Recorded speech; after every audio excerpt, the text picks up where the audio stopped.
தாவேக்கா தலைவருடைய நிர்வாகிகளாகட்டும், தொண்டர்களாகட்டும், ரசிகர்களாகட்டும், இவங்க எல்லாத்துக்குமே நான் ஒரே ஒரு விஷயம் சொல்லிக்கணும்னு நினைக்கிறேன். தனி பெரும்பான்மையை நான் நிரூபிச்சு நான் ஆட்சி அமைக்க போறேன்னு சொன்னாரு. பட் ஆனா சில பேரோட தயவுனால இப்ப ஆட்சியில அமர்ந்திருக்கிறாரு. அதெல்லாம் ஓகே.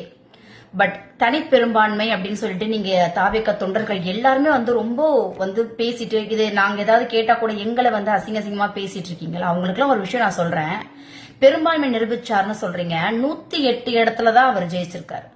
பேலன்ஸ் 126, 234 தொகுதியில 108 தொகுதி அவர் ஜெயிச்சிருக்காரு. 126 அவர் வேண்டான்னு சொல்லிருக்காங்க. அப்படின்னா எது பெரும்பான்மைன்னு நீங்க நினைக்கிறீங்க? 108 126?